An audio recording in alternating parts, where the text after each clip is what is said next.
So a bit ago I made a video on the unused stuff in Mario 64 that was left over in the game, and let's give Mario World the same treatment. But before we get to them, of course, this is all taken from the cutterroomfloor.net, which is one of my favorite websites ever, honestly. And I'm not going to go over the stuff in the Google Lake like in the Mario 64 video because other people have already done a better job at that.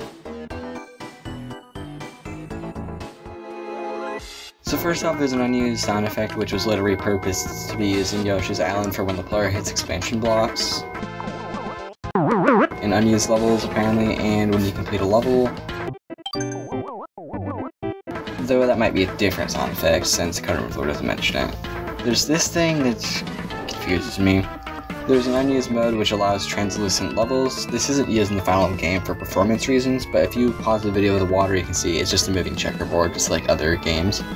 But you can see at one point they did use true transparency. Some not that interesting oddities. Also in the SNES test program and SNES burning cartridge, there's a large amount of beta sprites of Mario World which resembles Super Mario Bros. 3 much more than the final game. Because before they made Super Mario World, they remade Super Mario Bros. 3 on the Super Famicom. This might have eventually became Super Mario All-Stars, but we don't have anything proving that since we've never seen the prototype. Okay, unused objects time. There's an upright piranha plant, which its stem was replaced by one of the sprites of the out of water animation of Cheep Cheeps.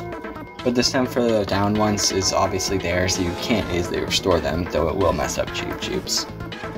There's a floating platform, which is a bigger version of the one used in Yoshi's Island 4. This is used in an unused level as a flying platform, similar to 1-4 in Super Mario Bros. 3.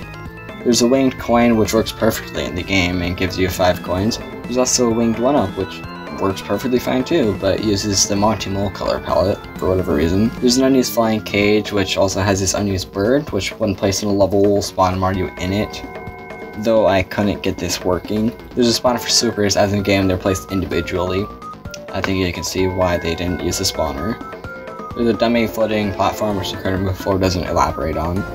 There's a spawner for Eries, just like swoopers. There's a blue coin which acts exactly like a normal one, though strangely when hitting a piece which should turn into magenta blocks, though they're still collectible, which is kind of weird looking. There's a rope which is similar to the mountain tile set but isn't tile set exclusive, and speaking of those ropes, there's a mountain tile set which replaces all the ground with moving ropes. There's small doors which work the same as normal doors but can only be entered as small Mario. Question mark blocks have an unused mode to have Koopas jump out, just like in Mario Maker. And a turn block, when hit from the side, spits out a feather, like this block in Super Mario Bros. 3. Though it switches to a yellow pace switch because it's unfinished. Seaweed from the underground tile set can be found in the ghost tile set, likely for the sunken ghost ship, though not standard ghost houses. Grass is just grass, also kind of get this, working for some reason, it just doesn't show up, just like the flying cage. A note block that bounces Mario in every direction, not just up. There's these really nice looking logs, which are similar to used ones. A cloud top fringe on white, which apparently shows up in plain tile sets, even though in the plain tile set it doesn't look right. And also the edges to the cloud fringe, whatever a fringe is. Now for the overworld. Wait, I just realized in the script I typed overlord. There's a Lakitu that would follow you around but doesn't show up on any sub-maps. It was likely to show up on levels with Lakitu in it, but he only shows up on sub-maps, so it was also just never coded in. Similar, there's a blue jay, same situation, probably would have been used for levels that have the cage from earlier. There's a decorative piranha plant for the overworld, just decoration. And a Koopa Kid, which would have acted like the hands from Super Mario Bros. 3, but just looking where they're placed.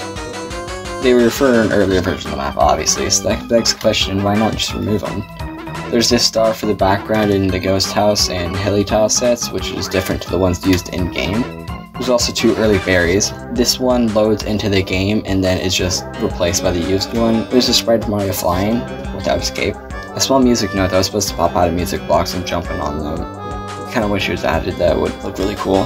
There's an animation of Dino Rhino right next to a fireball, and strangely the same sprite and animation were used in the Super Mario All-Stars version of Super Mario Bros. 3. Though recolored and given a crown. There's a chain for the chain chomp, which thanks to Giggling we now know what it's used for. There's so many sprites of Yosh intended for the credit scene. There's supposed to be dust when jumping on Yellow Yoshi, and can be re-added with this Game Genie code. Also, Iggy uses Larry's hair in-game, though this was fixed in the credits. Kinda weird. And Morton and Roy have likely breathing fire animations like Ludwig, some leftover placeholder blocks, This Japanese text translates to block transfer, early bricks, some early Mario sprites, and glad it was changed. Some flying birds later used in one of the cutscenes for Super Mario Advance 2, and one of the birds is facing forwards. 5-up sprite for when you jump on enemies enough, though this was patched, but they forgot to do that for jumping on wigglers. And you can also see some glitchy sprites, and the text "and," likely for here. And of course, some oddities. In Donut Planks 2, there's this Betsy Beetle which dies before you can even see it due to the auto-scroll.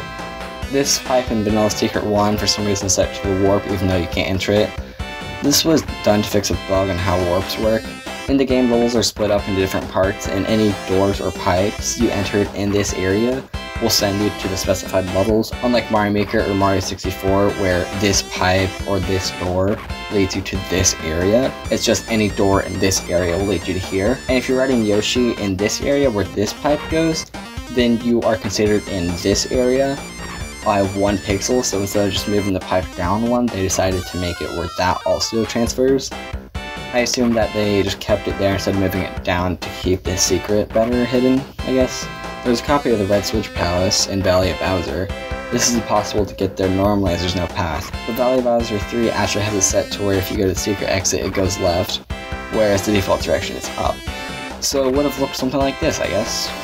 There's this, I don't know what this means, but you can re-enable it with this patch, which just gives me errors, so... At one point it was possible to store stars in the item reserve, not sure how you would do that, but when you do it doesn't have the correct colors. This is what it would have looked like if it did. At the bottom of the gold poles there's this bush, which is never seen because they're normally hidden, and also the checkpoints also have a hidden bottom. And in the graphics bank for the post Special World retextures, there's the Goomba, meaning it would have been changed like it was in the GBA version. And some cheat codes, I guess, I don't know. I would also go over the unused levels, but I already did that. Fair warning, the video is bad. It does go over all levels. So if you want more detail on them or even play them, just go watch that video. I just noticed this now while making the ROM. But in the room on all 4 Switch Palaces, the room where you hit the switch P-switch, there's an invisible block in this corner. Not sure why that's there, but it's not mentioned on the cutting room floors, so... Honestly, not as much as I was expecting there to be. And also in true me fashion, there's a hack that includes all the unused stuff, which I was using to get background footage. So yeah, if you want to mess with any of the unused objects or stuff, go in there. And because some are tileset exclusive, there's a couple doors which lead to different areas to have like 1 or 2 objects in them. And also, as I mentioned earlier, for some reason when I just try importing the grass or the cage, they just don't show up and I can't find them in the objects or sprite menu. So yeah. Whatever, goodbye, and I hope you like the new intro and the new outro, which we'll play right now.